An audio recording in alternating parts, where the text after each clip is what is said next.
Welcome back to True Crime Documentary YouTube channel. What happens when a family that appears perfect begins to unravel? How deep does the pain of neglect and loss have to go before someone snaps? Today we delve into a haunting tale of betrayal, violence, and the complexities of human emotion that unfolded in the United States in 2024. A tragedy that serves as a stark reminder of how unresolved grief can lead to unimaginable consequences. Our story centers on Mark, a 54-year-old businessman who achieved remarkable success in the world of fintech. Known for his intelligence and strategic prowess, Mark was a figure of respect and admiration in his industry.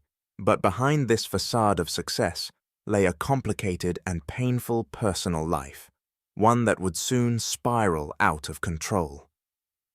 Mark's life took a devastating turn when his first wife, Laura, passed away unexpectedly. This tragic loss left a gaping hole in his heart and created a deep rift in his family. Instead of seeking comfort in his relationships, Mark chose to bury himself in his work, thinking that financial success would help him cope with the emotional turmoil. Unfortunately, this decision pushed his only daughter, Emma, further away. At the time of her mother's death, Emma was just 18. She was thrust into a world of grief, and the emotional support she needed from her father was nowhere to be found. Mark's increasing distance and emotional unavailability left Emma feeling abandoned. As the years went by, Emma felt increasingly isolated and lost, caught in a cycle of resentment toward her father for failing to provide the support she so desperately needed. Now a 20-year-old student at Harvard University, studying engineering and technology, Emma appeared to have a bright future ahead of her. But beneath the surface, she was battling deep-seated emotional pain. The loss of her mother, combined with the emotional neglect from her father, left her feeling adrift. Her life was spiraling, and she struggled with feelings of anger, isolation, and despair. In an attempt to fill the void, Mark decided to remarry. He met Sarah, a stunning 27-year-old artist whose youthful energy seemed to promise a fresh start. To Mark, Sarah was a symbol of renewal, a chance to move on from his grief. But this decision would only complicate matters further. Sarah, while beautiful and charismatic, was stepping into a family that had been fractured by grief and neglect. She found it difficult to bond with Emma, who viewed her as an intruder rather than a potential stepmother. Their interactions were often awkward, and Sarah felt the weight of the emotional turmoil that lay beneath the surface. As Mark continued his work, frequently traveling for business, Sarah and Emma were left alone in their large, luxurious home. The emotional tension in the house was palpable, and Emma's feelings for Sarah began to shift from mere attraction to something more disturbing. Her unresolved grief and anger mixed with an obsession that would eventually lead to horrific consequences. Emma confided in her best friend Ethan about her troubling thoughts. Instead of urging Emma to seek help or consider the ramifications of her desires, Ethan became an accomplice, fueling the flames of obsession. The two friends discussed a disturbing plan, one that would ultimately shatter their lives and Sarah's. When Mark was away one fateful evening, Emma and Ethan decided to put their plan into action. They drugged Sarah's drink, slipping a sedative into her glass of wine. Unaware of their intentions, Sarah sipped the wine, and soon she began to feel its effects. As the drug took hold, her awareness faded, leaving her vulnerable and defenseless. Seizing the opportunity, Emma and Ethan dragged her into Emma's room, committing an unspeakable act of violence. In a moment of cruel premeditation, Emma recorded the assault on her phone, capturing Sarah's humiliation and pain. This video would become her weapon, a tool for manipulation and control that she would wield over Sarah for months to come. Sarah's life became a waking nightmare. She was trapped, living in fear of what Emma might do next. Each day, she was haunted by the knowledge that Emma held the video in her possession, using it to blackmail her into submission. The once vibrant woman began to wither under the weight of Emma's threats, her spirit crushed by the ongoing abuse. As the months passed, the emotional toll on Sarah grew heavier. She felt completely isolated, unable to confide in anyone about her situation. She couldn't reach out to Mark, fearing that he would not believe her and that the video would be released, ruining her life and reputation. Every corner of the house became a potential site for abuse, turning her home into a prison.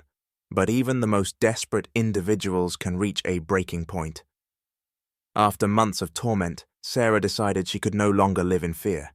One evening, she confronted Emma, threatening to reveal everything to Mark. "I can't keep living like this," she said, her voice trembling. "I'll tell him everything." Emma's reaction was chilling. "You think he'll believe you? You think he'll care? The video is mine, Sarah." "You're at my mercy," she retorted coldly. Her words pierced through Sarah, and in that moment, Sarah realized just how trapped she truly was. The next day, the situation escalated beyond anyone's imagination. In a desperate bid to reclaim her life, Sarah drugged Emma's food, waiting for her to succumb to the sedative. When Emma finally fell into a deep sleep, Sarah felt a surge of adrenaline. Tying her to a chair and gagging her with tape, she took hold of a knife. In a fit of rage and despair, she acted. The blade glinted in the dim light as she hesitated, breathing heavily. But the moment her anguish transformed into action, there was no turning back. Sarah plunged the knife into Emma, blood pouring from her wounds as she bled out, helpless and unable to call for help. As the reality of her actions sunk in, panic washed over Sarah. She had crossed a line from which there was no return. Overwhelmed, she fled the scene, attempting to escape the consequences of her brutal retaliation. Packing her belongings, she frantically prepared to leave. But fate intervened. She was apprehended at the airport while trying to flee. When Mark returned home from his business trip, he was unprepared for the horror that awaited him. Entering his home, he found his daughter dead, tied to a chair in a pool of blood. The sight shattered him, and he was left grappling with disbelief and despair. How could this have happened? What had he missed in the lives of those he loved? Sarah's trial quickly became a media sensation, drawing attention from across the country. The courtroom was filled with reporters eager to hear the details of the shocking case. Sarah's defense focused on her emotional state, arguing that she had been pushed to her breaking point by Emma's manipulation and abuse. "Every day, I lived in terror," Sarah testified, tears streaming down her face. "I was trapped in a nightmare, and I could see no way out. I never wanted it to come to this. I just wanted to reclaim my life."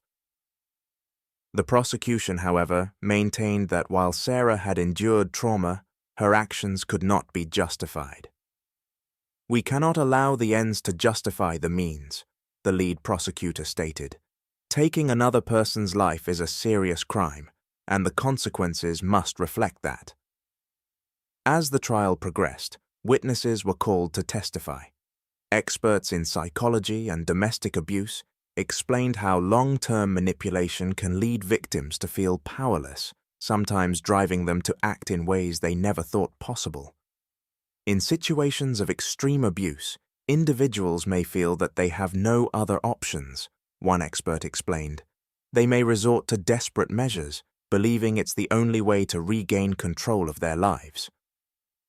As closing arguments approached, the tension in the courtroom grew palpable. The prosecution reiterated their stance, while the defense emphasized Sarah's trauma and the complexities of her situation. What happened that night was not just an act of violence. It was the culmination of months of abuse and manipulation, her attorney argued. Sarah's actions were born out of a desperate need to reclaim her life. After days of emotional testimony, the jury began their deliberations. They left the courtroom, and a heavy silence settled in the air. Everyone knew the decision they were about to make would not only determine Sarah's fate, but also reflect societal attitudes toward domestic abuse and the complexities of human relationships. After what felt like an eternity, the jury returned. The foreman stood, and as he prepared to read the verdict, the courtroom held its collective breath. "We, the jury, find the defendant, Sarah, guilty of second-degree murder," he announced. Gasps echoed in the courtroom. Sarah's expression crumbled as the weight of the verdict crashed down on her. The hope for understanding, for empathy, was replaced with the harsh reality of her situation. The judge delivered the sentence, 12 years in prison, with the possibility of parole after 8 years. "While I recognize the immense trauma you endured, taking a life is a serious matter," the judge stated. "The consequences must reflect the gravity of that action." As Sarah was led away in handcuffs, Mark sat in the back of the courtroom, grief etched on his face. He had lost his daughter to a tragedy he could not have foreseen, and now his wife was being taken from him as well. As Sarah began her sentence, she faced a new reality, one marked by confinement, reflection, and the slow journey toward healing. Behind bars, she had time to process the events that had led her here. In therapy sessions, she began to unpack the layers of trauma that had shaped her life, the loss of control, the years of manipulation, and the moments of desperation that had driven her to that fateful night. Meanwhile, Mark grappled with his own grief. He had lost both his daughter and his wife, the two most important people in his life, in the span of a few short months.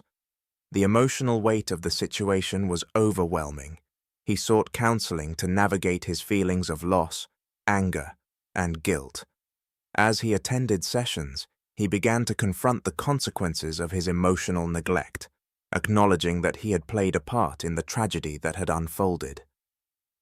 Years later, after serving her sentence, Sarah was granted parole. She stepped out of the prison gates, a changed woman.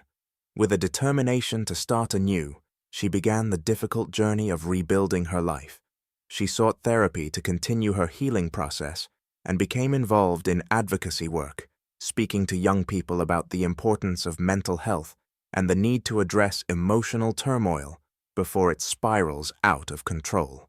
This tragic tale serves as a powerful reminder of the complexity of human emotions and the consequences of neglect and violence.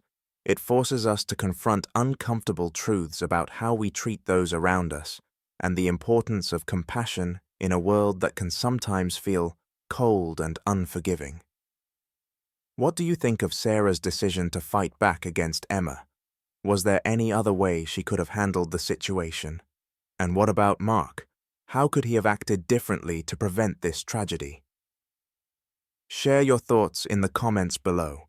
If you enjoyed this video, don't forget to like and subscribe. Be sure to check out our other videos for more captivating stories. Take care, and we'll see you in the next one.